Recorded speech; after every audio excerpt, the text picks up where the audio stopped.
It's Tricia back again with the third and final portion of our project showcase. So far, we've made a project, we've made a bunch of cards and a note card carrier, and I thought we would coast into the finish line with a page formula. Every month, Club Scrap members receive one of these formulas, and it's not designed to help you use what came in your page kit, which I already help you do. It's designed to help you use what you have in your stash, because heaven knows most of us have a stash of paper. In fact, I've been doing these page formulas for so long. I have volumes and volumes of them, and basically it's like a recipe book for how to use what you have on hand. So this is just another addition to add to my book of inspiration for when I need it, when I want to use my stash and make some pages. So we follow the same protocols, and that's why I have my accordion pocket file here and my same type of a trimmer. We follow the same basic process, except this time you're in charge of what's what. So here the gather list says A, B, C, and D for my papers, and I've provided those papers to you. You'll notice they're just plain papers. So do you have to use these? Absolutely not. You can use any paper from your stash to make this formula again and again. So, but in this case, I plan to use the navy, and you can do this just right on the formula. Navy for the paper D. I'm going to use gold for paper A, handmade for paper B, and I'll use slate for paper C. So those color names should all be familiar to you. You've been using them all night in this showcase project. And again, all these papers came from one collection called Kintsugi. Now I've gone ahead and put an L or an R on my cutting diagrams here so I know where all the pieces go, whether they're going to be used on the left side of the layout or the right side. So everything that will go to the left side of the layout, well, I'll have you put in pocket 1, one labeled 1 and 2, and the pocket labeled 3 and 4 for the right side. So, or you can just make 2 piles, one for the left, one for the right. So we will begin with our gold paper A, and according to my instructions, I need to trim at 9 3/4.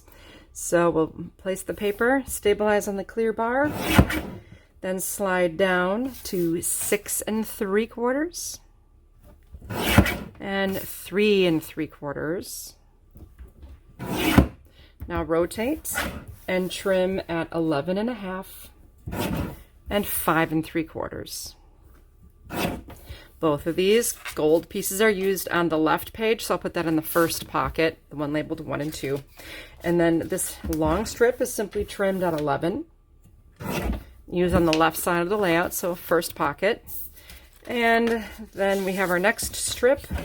This one is trimmed at 10 inches, used on the right side, so I'll put that in the second pocket. And then we'll make several cuts on this little guy. We'll start at 11, 8 1/4,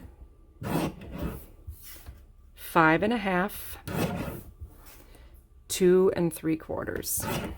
And what that gives us is a series of 4 rectangles. They're all used on the left side of the page.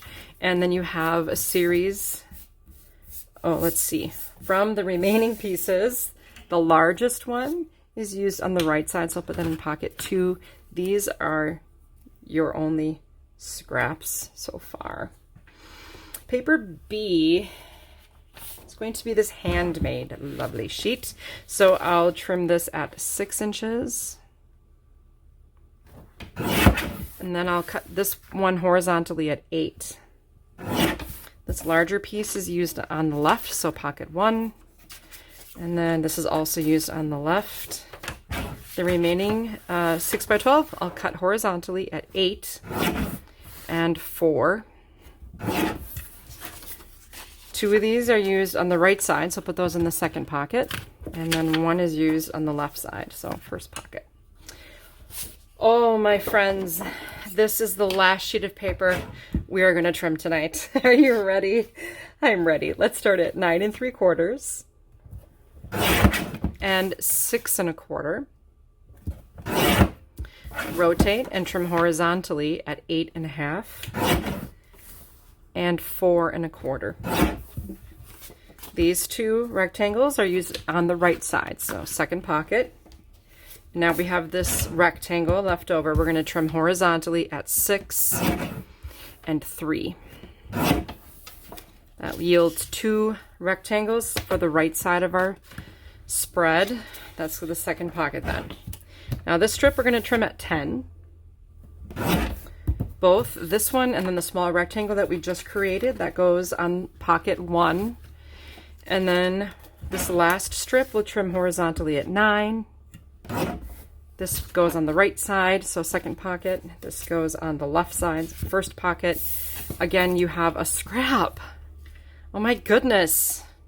Not bad for a double page spread, because, you know, scraps are, I don't know, I always hate throwing them away, but then do you ever end up going back and using them? Maybe you do often. I don't know. That is the end of the trimming. Let's just give ourselves a hip hip hooray for that. And here is the assembly process. Now, for a Page Kit Club membership, we actually make 8 layouts at a time. That's why I have the 4 pockets. So we're just going to make a condensed version of what it's like to be a Page Kit member, where you have everything you need all prepped and ready to go to make your scrapbooking magic happen. Very, very efficient. Now, one of the things I did show quite a bit on my formula is some rounded corners. So I'm going to try to do that as I position the elements that we just created. So I will begin. I have my corner chomper. I'm going to use the 1/2 inch setting. And of course, this is completely optional, so you don't need to do this, but it does kind of add a little something special without very little time. So I just trimmed opposing corners, and I'll place that in the upper left corner of my layout. Paper C, as I noted, was slate. I'm going to round this lower left corner and place that flush the top of my handmade there. A was gold, so I'm going to take this one and I'm going to round the corners just on one long edge and place it vertically here. Look at all these wonderful layers we're able to create. And then I'm going to round just the corners on one end of this slate. You can do this with whatever you assigned to be this paper color. Okay. Then we have these rectangles that are gold. Those were designed to fit in a vertical column right on this slate. Oh, that looks so good. I love it. Now we have this handmade, which will have a mate in gold, and then we can just scoot that right in there. So all of this is done, I play with all of these elements in a digital world, and then I test it in the real world, and if it works, that's how it becomes a formula. Round at the corners of this, I'll just tuck that under there. Beautiful composition, lots of room for photos. You got your feature photos, your cast of supporting characters there. And now I will empty everything in pocket B. This, with the number of pieces here, it is nice to kind of go and figure out where everything will live. Let's see. We've got a large nested, let's see, slate with a handmade in the foreground here. And then we should have 2 other smaller slate photo mats that will fit to the right. A is gold, and if I just round one corner of this, it fits nicely right in there. Notice I'm not even rounding the corners that I can see, won't be visible. Now tucked in right below these 2 slate pieces, you'll see another one that's horizontal, and you can nest it with the handmade paper. I'll round the corners of one end of the gold and one end of the slate. These are the last 2 pieces I have. The gold will slide kind of under, oops, straight edge will be flush on the right. And then this can sit beneath to sort of anchor that horizontally. There's my page. Very happy with this. The next thing you would need to do is adhere and nest. So I'm going to just do some basic nesting and add these handmade panels, for example, to their mates. To attach all of these to this slate panel here, I'm going to use my grid ruler just to help me guide them so they're nice and level and evenly spaced. I do this often when I have several pieces in a row where I just want to make sure that they're even. So I'm going to separate these by about 1.5 cubes, I think, for my best look on there. And I'll just leave the ruler position while I add adhesive to each square, and then when I lay it onto the panel, I'll just rest the edge of the element onto the ruler's edge, And that way everything stays nice and level and evenly spaced.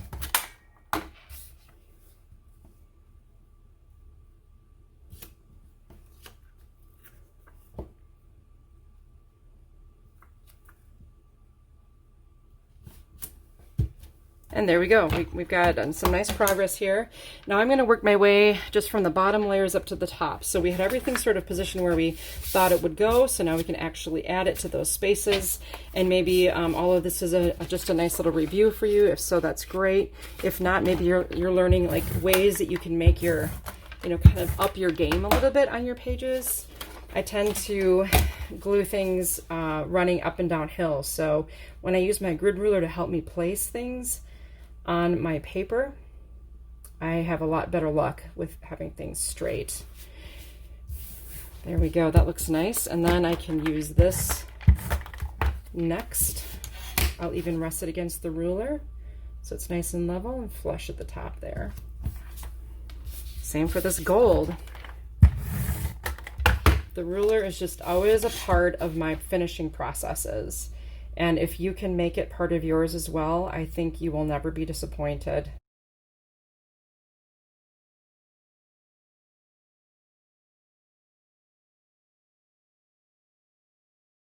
Okay, then I'll add this to the bottom right corner with the help, of course, of my grid ruler. Do you think I'm crazy with how much measuring I do? Maybe just a little. This will rest along the bottom edge here.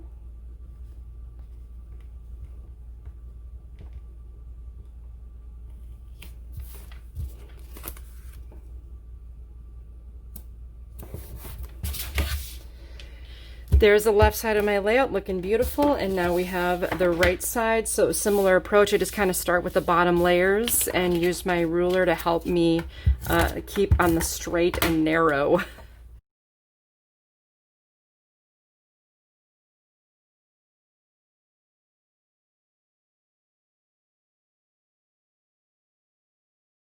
So I'm just checking my footage length, and I will be doing some editing of this video. But basically, from when I started trimming the paper and explaining this whole process to you to right now, live, 16 minutes and 46 seconds have gone by. Now, I don't know about you, if the last time that you got a layout from nothing to this in 16 minutes, I don't know if that's ever happened, but it can happen when you follow a prescribed formula that just sets you up for success. All you have to do is just volley, set, and spike it, and you're in. All that's left now is to add photos. Next, I have this box of pictures. Do you have anything at home that looks like this? This is what I'm working on right now. It's a trip to Europe that I took last October, and I'm just going to be selecting some various pictures to work on these layouts. So basically what I do then to finish is sort through what I see and try to find the best pictures for the spots that I have. And I think this will fit in a horizontal space, believe it or not. I'm going to show you how I do that. This is a nice vertical. This is going to fit there. Ooh, here's a lovely horizontal picture for this spot. I'll put this here. That'd be nice in that spot. Maybe I should put my husband and I in one of those. You know, it's always important to have yourself in your pictures every now and then. See how I'm just sort of spreading things out, dreaming of what my layout will be. So now I need to make all these pictures fit into these spaces and make sure the spaces are right for the pictures. So I can take my 8x8 grid ruler. You didn't get this in your toolkit, but it's one of my commonly used tools when I finish my pages. I hover over this gold mat, and it's 5 3/4 by 3 3/4. Then I can also hover over my picture just to make sure if I crop it to 5.5 by 3.5, it'll be fine, and it will. So I'm going to quick trim this. And I got a nice little spot for that picture. I'm going to go ahead and do some more trimming and explain to you how I'm going to use a vertical photo in this horizontal spot. When I want to put a picture into a spot like that, for example, I can also, again, hover over this and get my reading of the width and the height at the same time. So I'm at 3 by 3.5. If I hover over my picture, I can get this whole bin of wine. If I crop it to 2 3/4 by 3¼ So I'm good. So I'm going to go trim that. I'll do the same with this picture. Next, I think I'm going to use this here, and the height of my mat is 3¾ So I need to trim this to 3½. And there we go. Now I still have this extra space here, and I have this other picture that has a friend of mine in it. They're having a conversation, a friend we made on the trip. So I'm going to trim this also to 3½. And I think I'll have just enough room to add him to this opening. So here's what I'll do. You can even, if you'd like, if you're sure about this picture, I'm going to place it in this spot. And then I'm going to take my 8x8 and hover over the area. I want to leave a little bit of space in between this picture and this one. So my picture can be at 1¼ inches wide. Let's make that happen. And there's my friend Brad, perfectly spaced in that picture. And I turned one horizontal mat into an opportunity for 2 vertical pictures. I'll do the same process to find homes for all of these. Okay, I'll quick add here this film strip style set of 4 pictures. Now I still have this really cool wine glass picture, and I want to incorporate it into a spot that doesn't have a photo yet. I see I still need to glue a couple of these down. Where should I put this? I'm going to look over on this vertical open area here, and if I could maybe get this down to 2¼ by 4, that would look nice. 2¼ just makes it by 4. Ha! I'll trim that. I left this at 5 inches just because, and now kind of to tie in what I have going on here, I'm just going to round this corner here. I